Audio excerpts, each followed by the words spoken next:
I don't have anything to help you. Oh,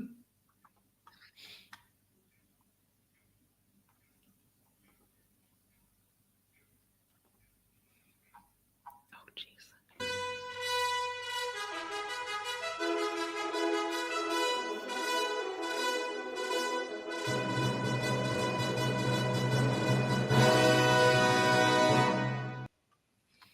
And welcome, Hoosier fans, to another episode of Doing the Work, the first show on the Back Home Network covering IU women's basketball. This is our 146th episode, recorded on Sunday, January 26, 2025. I'm your host, Jeff Marlow, joined tonight by my co-host, Kathy Amos, and today we'll be discussing your Indiana Hoosiers loss on Friday to the Oregon Ducks, 54-47. That brings their record to 12-7 overall, 4-4 in the Big Ten, and now puts them at a 3-game losing streak. But as with every episode, we'll start this episode with our Hoosier Proud banner moment. And honestly, I'm not sure I have a whole lot here, but I'm going to go with this one. The first true road game by IU with the new expanded conference out to the West Coast. That, traveling out to Oregon, and the road trip will finish up at Washington tomorrow. So that's going to be the banner moment. It's our first road trip out to the West Coast as part of the new expanded Big Ten conference. All right. Our banner moment is brought to you by Home Field Apparel, presenting sponsor of the Back Home Network, which includes the Assembly Call, Crimson Cast, X's and Joe's, and now the Dribble Drive. Home Field is constantly releasing new schools or updating their products for schools in their existing line. You're bound to find great gear for you or anyone in your life that just loves great collegiate gear. Not only do you get quality apparel, but you're supporting an Indiana-based business that has its roots in the Kelly School of Business. Go to homefieldapparel.com and use our promo code HOME23, that's HOME23, to get 15% off your entire first order. That's promo code HOME23 for 15% off. Once again, the website is homefieldapparel.com. Wear one for the team. Oh my gosh.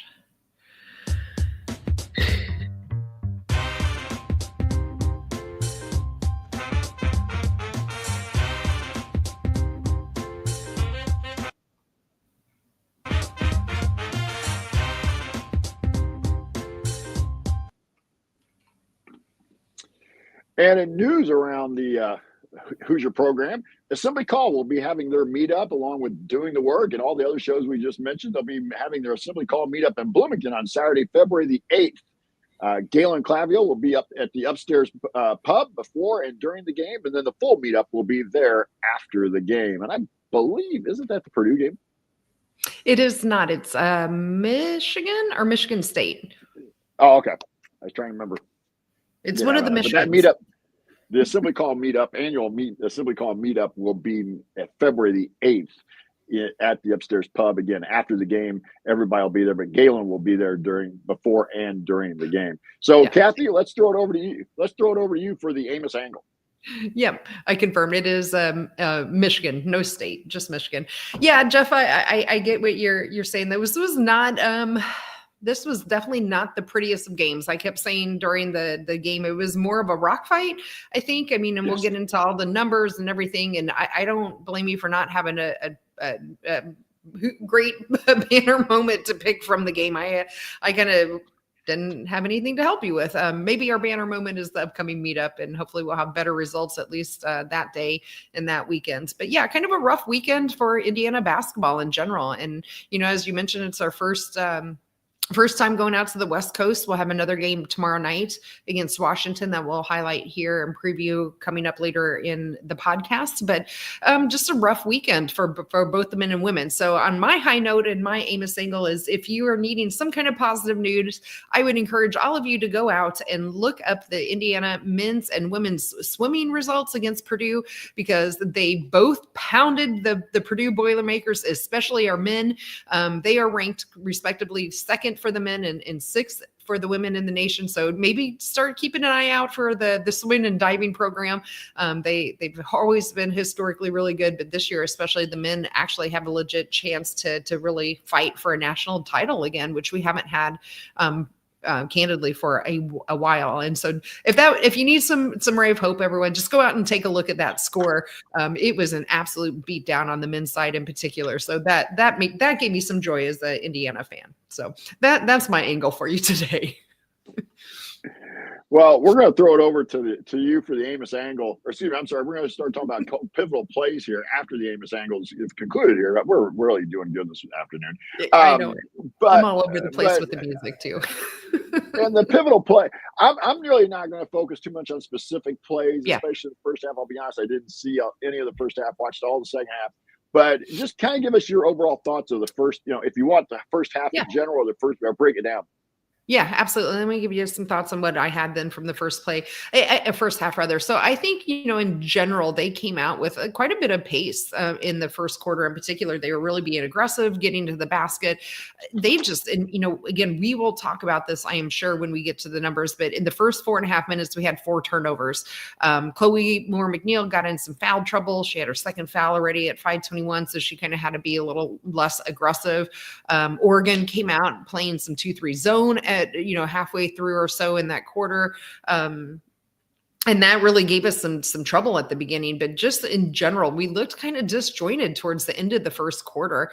And I just didn't have any big pivotal plays. Shea in the second quarter, she got 2 fouls at 4:30. And, I am sure we'll talk here more about Shea Chesky's play. It was another game where she just kind of disappeared on us. She ended up yeah, just really bad. On a bright side, Lexi hit another 3. So she's 3 of 7 from 3-point on the year. And, that's something positive to talk about. But I think my theme for that first half is just in general, both teams just shot abysmally, right? Like just terrible, especially Oregon. And that was luckily, helped us go keep our lead until, again, we'll talk about the second half, but, Oregon only shot 28%, but we weren't a whole lot better, 39% in the first half. We didn't shoot any free throws, Jeff, in the first half at all. And so even though they started out pretty aggressive, they just kind of backed off, and we have talked a lot this year, I think, about an aggressive Chloe is really good for this team.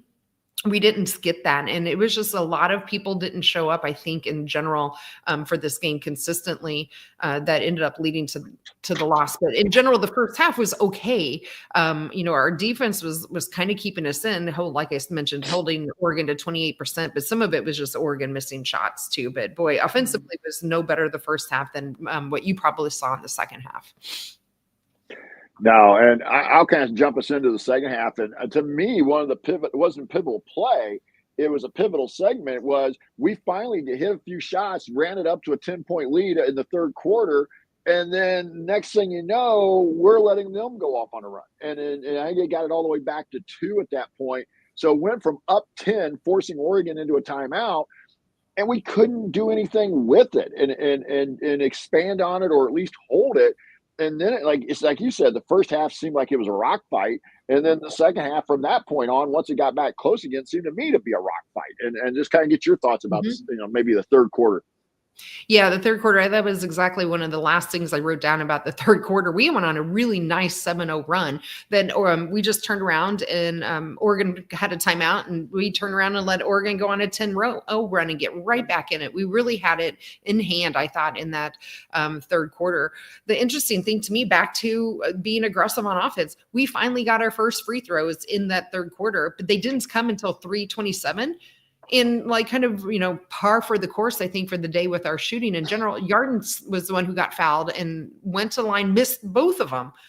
It was only her 3rd and 4th miss of the season, and she missed both her free throws. And it just seemed kind of indicative of the day Yarden was having. I mean, in general, the last few games, and I'm sure, again, we'll talk some about Yarden's play here today, or from Friday, because it wasn't great on offense. However, I do want to point out one thing in the third quarter that some people might have missed, and that was around Yarden, and just the fact that even though she's in a shooting slump, she does do a lot of really nice things for the team in terms of her basketball IQ. So there was a play where she drove the ball on offense, and she looked like she was just going to go in and have a charge. However, she ended up pulling up, and she missed it, but she got her own rebound and put it back up for 2. I thought that was just a really nice sequence, and something I thought we've seen some nice growth out of Yarden here since her freshman year in particular, where she was recognizing the defense coming out on her, and she pulled up instead of getting that charge.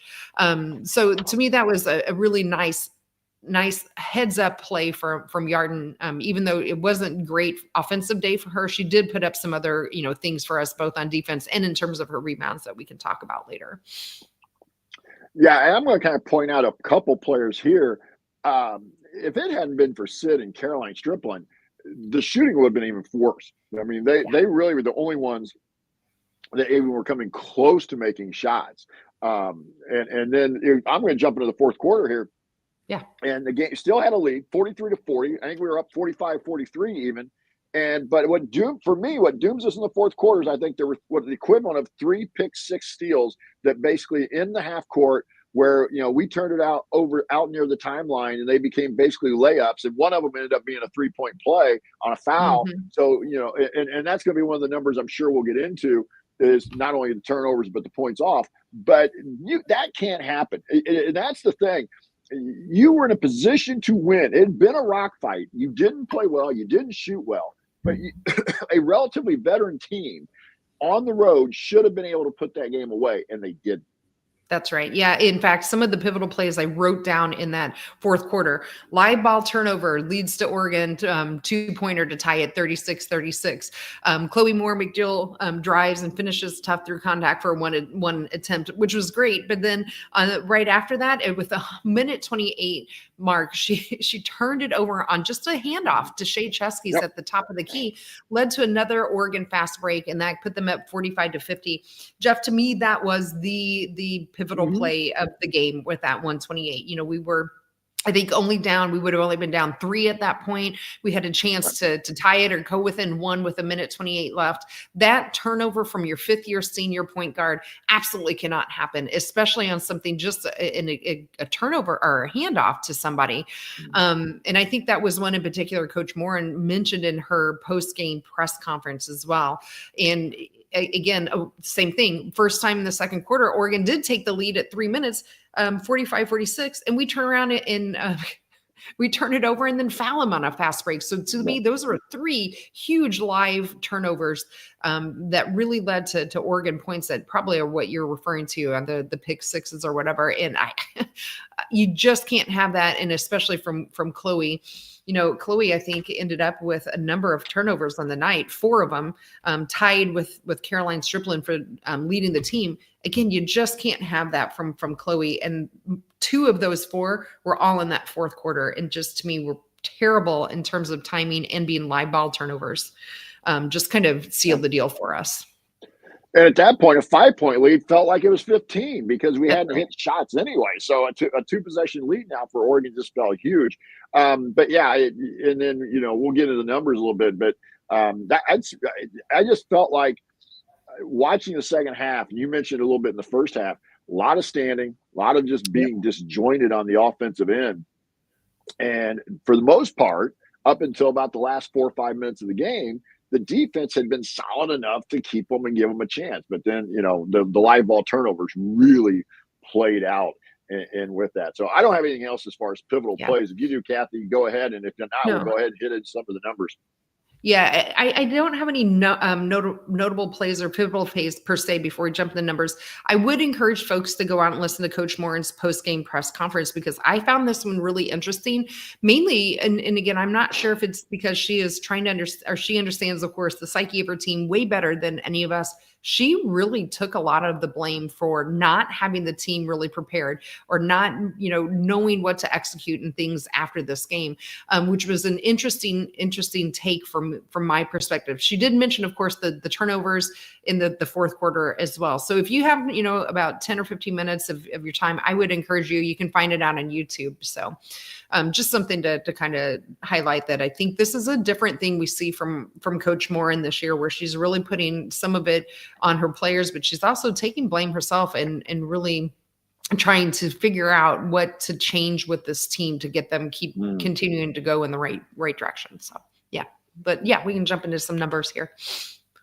Why don't you go ahead and give us the first one you want to talk about? Yeah, I think that the most glaring one here, of course, is the turnover that we had. We ended up with 17 turnovers that led to 18 points for Oregon. That, to me, was the game. In addition to our poor shooting, it was just a kind of – but even if we were shooting better, if you can't hang on to the ball and get shots and you turn it over that much, obviously it's no good. So that was probably the biggest one. There are other ones that are obviously not ones that we want to see that we'll get into. But to me, that was the most glaring one on the box score. Here's a stat for you. Indiana led for 33 minutes, essentially 34 minutes of the game, and lost. I mean, that's right. I mean, I know that happens. I get it. But with a fairly veteran team that led for the biggest chunk of the game, and to let it get away from them at the end, I really felt like, because real essentially, Kathy, you talk about from a point they were up 43-40, the rest of that game becomes a 14-4 game. It's and that just can't happen with a veteran team. But I didn't realize they led that much. Like I said, I didn't see any of the first half. So I thought maybe the first half was kind of back and forth. Mm-hmm. But then when I looked at the stat sheet after I printed it off Saturday morning, I was like, wow, they led for officially 33 minutes and 58 seconds. I'm going to round it. It's 34 minutes. That's right. 34. But I mean, that's a stat that has to jump out at you, that you led for 34 minutes and lost by 7.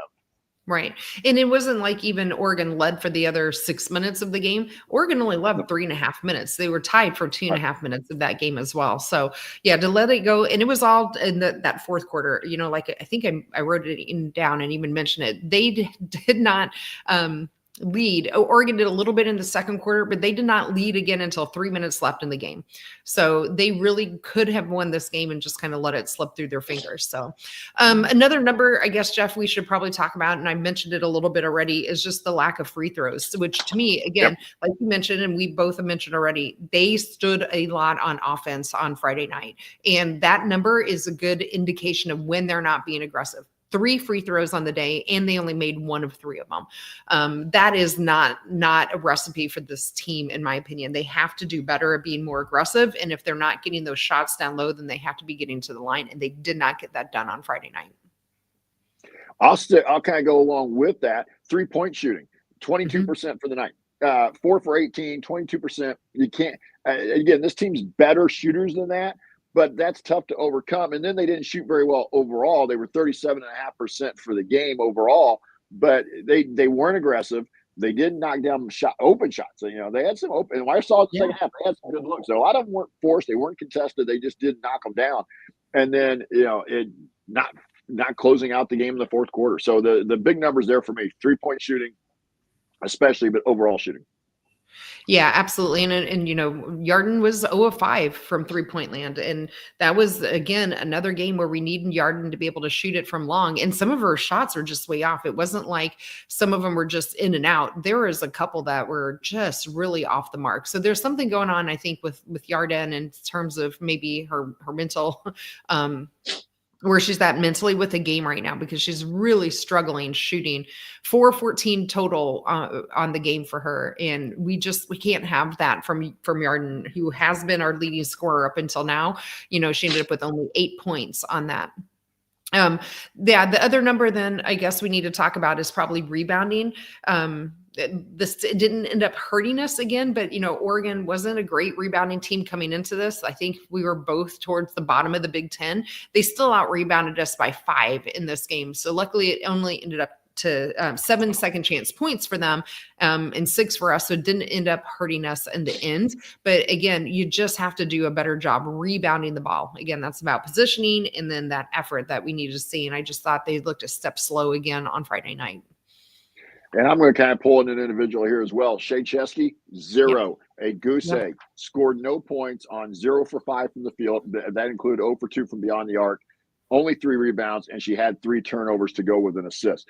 You're what could be arguably your second best, and fouled out, and arguably your second best player, and the one who has really seemed to be the one that fuels how this team plays, did not have one of her better games. I hate to say didn't show up, but when you look just the stat line, it looks like she didn't really show up in 27 minutes of playing time. Yeah, absolutely. Jeff, I think the biggest number we just need to say out loud here is 47. 47 points. 47 points, whether you're on the road or not, is not going to win you any Big Ten games. I mean, if you're going to score 47 points, that means your defense has to be so amazing that you keep them to 46 points or under. And that's a really tough job to get finished, especially on the road. So, yeah, it was just both sides of the floor. They were really struggling. I wouldn't say that on both sides of the floor. I take that back because I don't think their defense was really that bad. It wasn't off. Keeping Oregon to 54 points was, in most games, was probably going to keep you or get you a win, but scoring the 47 points to me was really just the nail in the coffin too. So between not being able to shoot it and then not being able to hang on to the ball and just the fact that so many of those turnovers turned into points for Oregon, I think to me were the two biggest things that ended up losing this game. Well, I'll throw this out here, and this kind of goes to these two that go together. Bench points, 27-7. We got outscored by 20 off the bench. And then I also was looking, Oregon had 9 players who played double-digit minutes. We had 7. And again, I get back into this, that the rotation needs to be a little deeper because Jules only played 3 minutes. Henna essentially played 30 seconds. I mean, you really only played 7 the whole game. And I just don't think that's a recipe per se for winning on the road. And especially when some of your players aren't playing the best. I don't know if you have anything to lose by giving Jules a little more run, for example, or even Henna. But neither one of them really put anything in the stats because they didn't get enough run to begin with. And yet Oregon's running 9 players out there, and maybe that showed up at the end of the game. Yeah, and that's been the thing Oregon's done all year. In fact, I think they ended up 12 players in total. Of course, some of them were just a couple minutes here and there. Until you point, most of them, 9 of them, were double digits. So, yeah, I agree, Jeff. I mean, Yarden is struggling, and I understand that you want her to be able to play through it, but she ended up playing the entire game, 40 minutes. She was fine on defense and she was getting a lot of rebounds. She led the team with a great 10 rebounds, but is that really what we're needing right now? No, what we're needing is offense. And we have seen that at least Henna, maybe she's not going to put up gaudy numbers, but she can shoot. And we know that Jules can make those plays where she's getting extra rebounds and maybe getting a second chance points here and there. She has shot the ball every once in a while from 3, so we know she's capable of it. But when you only let somebody play for 3 minutes, she's never going to get in the rhythm of the game. She's never going to be able to fight through whatever Coach Morin wants her to fight through and do better at. And to me, your starters weren't getting it done, in at least between Garzone and Shea Chesky and a little bit on Chloe Moore McNeil. The 3 of them in particular weren't getting it done. So I just feel like giving the 2 of them in particular a little more run it would have benefited us. And we've talked about this before too. It's a long season and we got the Big Ten tournament to get through, hopefully the NCAA tournament, which we can maybe talk about a little bit too, because this, they're flirting here if they can't pull off the win tomorrow with Washington to really start being on a bubble watch. So that is something we're going to have to start keeping an eye on, unfortunately, as well with this loss. Yeah, I would agree. So any other numbers you want to hit on here? I'm pretty much done with the numbers except for some of the individuals we'll probably talk about. And we'll move on to the game ball here as Kathy pulls up the banner. For those of you who are watching our live YouTube feed, so far currently this year, Shea Chesky and Yarden Garzone lead the way with 4 game ball awards. Lily Meister and Sydney Parrish with 3 each, and then Caroline Striplin and Chloe Moore McNeil with 2 each on the season. And Kathy, I'm going to throw it over to you and let you go first. Yeah, to me, I think you already mentioned both of these players. It really came down to 2 players for me, Caroline Striplin and Sydney Parrish. So Caroline Striplin had the start again. She ended up leading the team in points with 14 points on 7 of 14 shooting. So shooting 50%, that puts it in perspective. If the team shot 38% from all and overall, and our, Striplin came in and was still 15% and leading this, or tied at least with shots taken. She also the unfortunate thing is she did lead the team in turnovers, but she also put up 5 rebounds. And you compare that then, very similar, Sydney Parrish with 10. She also had 5 rebounds and but only 1 turnover to her name and 3 assists. So it was really hard for me at this. And at the end of the day, I ended up going here with Sydney Parrish. I know she didn't lead the team in rebounding, but I thought she put up some really nice plays. She hit a couple of nice threes there at some pivotal times for us as well, had some assists, and she didn't turn it over like everyone else did. And so that turnover number kind of pushed me towards Sid. And so for me, she gets my vote for game ball. Yeah, I was kind of debating about those two, and with that, and I think I'm going to go with you. I was kind of leaning towards Stripling beforehand, but listening to you make the argument, especially you talk about Sid having 10 points, 5 rebounds. She did have 3 assists. She had 2 steals. She had 2 blocks. Whereas Caroline, and only 1 turnover, and Caroline had the 4 turnovers. She didn't have any steals, no blocks. So I'm going to go with you. I'm going to go with Sydney here for our game ball, and that should give her her 3rd game ball. Yeah, yes. 4th. No, her fourth game ball for Sydney. Yes. So that is Sid's 4th game ball of the year, and then we'll move on to the Grace Berger hardest worker of the game. And again, for those of you following along on the YouTube feed, you can see the scroll at the bottom of the page that Kathy's pulled up. Right now, Chloe Moore McNeil leads the way with 5. Yarden Dorzone has 4. Sydney Parrish with 3. Lily Meister with 2, and then Caroline Stripling, Shay Chesky, Jules Lemondola, and Henna Sandvig all have 1. And Kathy, I'll throw it over to you and let you go first again. Yep, I think this is pretty easy since we landed on Sydney Parrish for the game ball. I'm giving my hardest worker for Caroline Striplin.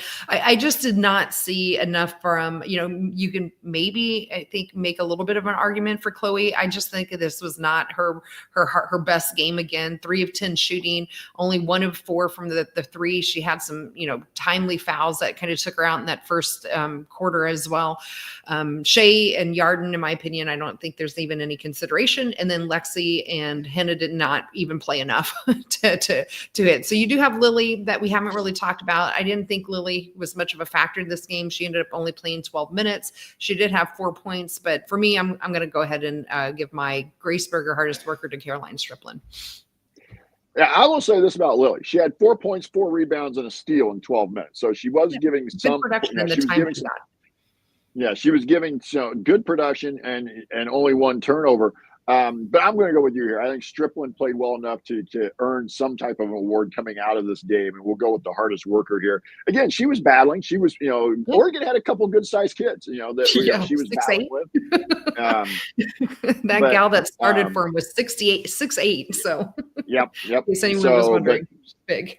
So like you said, 14 points, 5 rebounds, 2 assists. She did have the 4 turnovers, but we're going to go with Caroline Striplin here for the hardest worker of the game, and I believe that's her 2nd hardest worker. That's right. Yes. So, all right. So, Kathy, why don't you catch us up on the numbers watch for our 2 players we've been watching? Yeah, so we'll go ahead and skip Chloe Moore McNeil's points because she got her 1,000 last time, so she's up to 1,010 for her career. She had 4 assists this time. Again, she's now up to 5th place there. She's probably not going to get to that 4. She'd still need 93 to get there. Yarden has kind of fallen off the pace here for what we were thinking she'd get to for her 1,000. But she is up to 982 points. So maybe if Washington, she gets back on track, or maybe even Nebraska when we have that game, she'll hit that 1,000 mark. She didn't hit any 3s in this game, so we don't have anything really there to update. Okay. So that's our numbers watch. We'll move on to our next game coming up. The upcoming game is on tomorrow, Monday night at Washington. That's a 9 Eastern, 8 Central time start. Again, that game will be on BTN Plus. Indiana leads the all-time series 2-1, but Washington won the last meeting, which was all the way back in December of 2001, 85-73. That game was in Seattle. The Huskies are coached by Tina Langley. She's in her 4th season. They've had 2 straight winning seasons, which snapped a streak of 5 straight losing seasons. They were 16-15 overall last year, 6-12 in the Pac-12. Langley's 42-46 overall at Washington. She'd spent the previous 6 seasons at Rice, where they'd had 1 NCAA appearance and 1 WNIT appearance, and she was 126-61 overall. She's a former Maryland assistant. And so, Kathy, I'll let you kind of take the top 3 individuals here. Yeah, so the people we'll kind of keep an eye out for is Savia Sellers. She's a 5'7" sophomore guard. She was the all Pac-12 freshman on the freshman team last year. She has been averaging 16.8 points per game. That's good for 8th in the Big Ten. She is also averaging 3.6 assists per game and 1.8 steals per game. Additionally, you need to keep an eye out on her for 3-pointers made. She is averaging right around 2.5 or 3 3-pointers per game, which is 4th in the Big Ten. Additionally, on the guard side, they have El Ladine. She is a 5'11 junior guard. She is also averaging 16 points per game and a pretty good clip at 45% field goal percentage. She's also averaging 4.5 rebounds per game, also averaging right around 2 points, 2 3-pointers made. And then Delia Daniels is a 6'4 senior forward. She is the last one here in double figures for them at 10 points. 8 points per game at 54% field goal percentage, and she's averaging 7.5 rebounds. All right, so just real quick here, I'm going to try and look up something real quick. Yeah. Make sure where we're at here. Washington comes into the game. Prior to their game with Iowa, they were 13-7 overall, 4-4 in the league. I'm trying to see. Yeah, that's their current. Yeah, sorry, that's their current record. I did update that, but all the stats there below were before they played Iowa. So they did play Iowa at home Wednesday and lost that game. Okay, so offensively, they average around 74 a game, which puts them 56th nationally, 10th in the Big Ten. Defensively, they give up just under 62, which is 98th nationally and 11th in the league. They block almost 5 shots a game. They're 3rd in the Big Ten in blocks. They rank 257th in tempo. So this is not a team that is generally going to be a real, up and down team. So that'll be an interesting contrast. They're shooting 46.9% from the field, which is 20th in the country, 3rd in the Big Ten. 53% is their effective field goal percentage, 19th in the country. 37, just under 37% on threes, which is 1st in the Big Ten and 17th overall. And their rebound margin is 0.49, or excuse me, 4.9. So they're about 5. We'll round it, plus 5 on the glass. And their turnover margin is basically negligible. They basically turn it over as much as they force. So, and so it's not a high volume turnover team. But again, they don't play at a fast pace either. So they're not looking to create a bunch of tempo and things like that. Anything you want to add in on the stats or mention on the stats there, Kathy? No, I think this is just an important game overall. I mean, we're tied right now with Washington 4-4 in the conference, right? So for 10th place, I think we are. We're tied for 10th place in the conference. I think, as we know, not everyone's going to make the Big Ten tournament. I don't think we're hopefully going to be in danger of that, but we do need to keep an eye on that. I think this is an important game for us to get this road win, especially with the team we're tied to, start inching our way back up. Maybe we can start getting into conversations of getting a first day bye in the Big Ten tournament. What I don't want us to turn into is start talking about if we're on the bubble watch for the NCAA tournament. And, if we don't start stringing some wins here together, we might be creeping towards that. So that, to me, this is really a pivotal game for them. Again, show you can go again on the road. You've already done it a few times this year, especially that big win at Iowa. You can do it. You're well matched with this team. I think if we see some nice turnaround from our team, I think we can win this game too. So it just doesn't matter on which team comes out. Do we get the team that we saw on Friday night, or do we get the team that showed up at Iowa on the road and handled the Hawkeyes there? Yeah, and so that's a really good point, because this has been a little bit of a Jekyll and Hyde team at times this year. Going around the Big Ten, we'll go back to last Sunday. We have actually talked about this on the podcast. Ohio State was upset in Happy Valley, 62-59. And then later that day, Michigan State, big win at Illinois in Champaign, 86-68. And then, as we mentioned, Oregon had beaten Iowa in Eugene, 50-49. Monday, we kind of previewed this again on the last podcast. UCLA beat Maryland 72-57. And Texas, now Maryland was missing some people, but Texas just ran all over Maryland, 89-58, in a couple of non-conference matchups that were played on Monday as part of Martin Luther King Day. Wednesday, then, Michigan knocked off Minnesota in Minneapolis, 70-65, a top 25 matchup there. Basically, two teams right next to each other, number 24 Michigan over number 23 Minnesota. And then Maryland went to Columbus on Thursday. And to me, this is a big game because both teams had one loss already, and OSU won that game in Columbus, top 10 matchup, 74-66. And again, I think if you're Maryland, not that that's and then they lose to UCLA today. So they've now got 3 losses in the league. So you're not going to have teams losing 3 times. USC or UCLA is already still the only remaining undefeated, but that's And so is USC. They're 8-0. I'm sorry, 8-0 because so you got the 2 undefeated teams, and then the rest of them. I don't think you're going to lose that many games with those 3 kind of teams at the top. So those were some games around the league, and then one other game today as well. An interesting game that will interest Hoosier fans. Ohio State went to Lincoln and beat Nebraska 72-66, and Indiana will have Nebraska coming up next Sunday. So, as well, anything you want to comment about the Big Ten there? No, a little bit just on the Maryland. So Maryland will be interesting to keep an eye on. I know they've now lost those 3 games here this week, and no shame in losing number 7 Texas, all 3 of them were really top 10 ranking or play games that they played. So they had number 7 Texas, number 9 Ohio State, number 1 UCLA, and they lost all 3. Like Jeff mentioned, they're out a couple players. So no Bree McDaniels for the rest of the year, but Cheyenne Sellers went out in that Texas game, and she hasn't played in either game. The interesting thing, I did watch a little bit on Thursday, that Maryland-Ohio State game. Maryland was winning a good chunk of that game actually in the first half, and Ohio State came out and just put the screws to them with their defense, and that's how they ended up kind of winning that game. So I still think Maryland's one to keep an eye on, especially if they get Cheyenne Sellers back, but they're going to have to figure out how to play without Bree McDaniels now. So. Well, you got to know what can Sellers do. How mobile will she be? Things like that. So right now, as Kathy mentioned, at the top of the Big Ten, essentially a tie. UCLA won today; they're 9-0. USC's 8-0. You still have the 2 undefeated teams. OSU 7-1. Michigan State still kind of tends to be a little bit of a surprise here, 7-2 in the league. Maryland and Nebraska both 6-3 now in the league. So, and as Kathy mentioned already, Indiana being 4-4 is in a 3-way tie for 10th, which I believe includes Illinois and Washington, as we mentioned earlier. So we'll kind of move on. Kathy, final thoughts?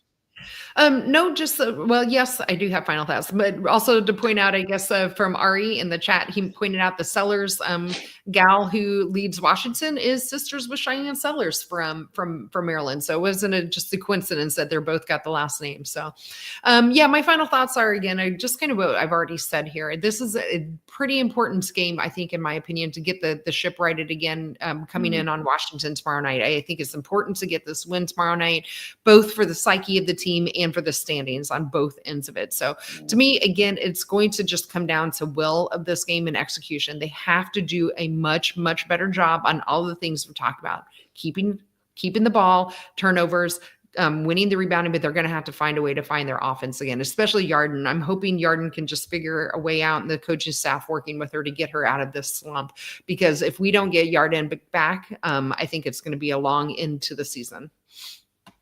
Yeah, I agree. I think tomorrow night is a huge game. You get a win there. You get back on the plus side of 500 in the league. You're 5-4. You're coming home for 2 games. One should be a kind of a tough game. Nebraska is going to be a good team coming in, but then you also get Rutgers coming in. So hopefully you'd like to think maybe go 2-0 at home before you head back out on the road, which one of those games is at Minnesota, who's been playing well. So you want to try and get on the plus side here. That way you win. If you can win the following 2 at home, now you're 7-4 before you head back out on the road. And again, I think that's the big thing right now. You've got to stay right there. I think as long as you can stay in that conversation of 6 through 10 in the league, you're going to be all right in terms of the NCAA bubble, because the Big Ten is just so strong and so deep. The other thing we'll mention about the league, at least if only 2 teams remain winless so far, Northwestern and Purdue. So a couple teams like Rutgers and Penn State have picked up a win here in the last week or so. But those are games you got to win. When you're playing the bottom half of the league right now, you got to find a way to win those games. So that's kind of my final thoughts for tonight. Yep.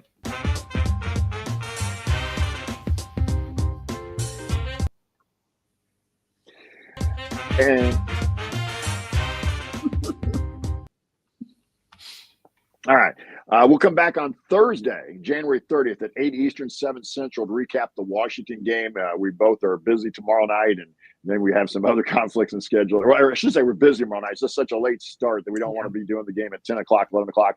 And then we have conflicts on Tuesday, Wednesday. So we'll be back on Thursday to wrap up the Washington game and preview the Nebraska game that will be on Sunday back in Assembly Hall. If you want to see us do the show live and be a part of the live chat, make sure that you subscribe to our YouTube channel. That's youtube.com/@Backhome Network. That's the @ symbol, youtube.com/@Backhome Network.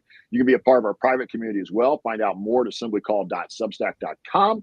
And special thanks to John Ringer of rigdesign.com for designing our logo. A big thank you to Bob Thompson for the music you've heard throughout the broadcast. And thank you for listening. We'll be back to talk IU hoops again with you on Thursday. Until then, keep your elbow in, your eyes on the rim, and let's go Hoosiers.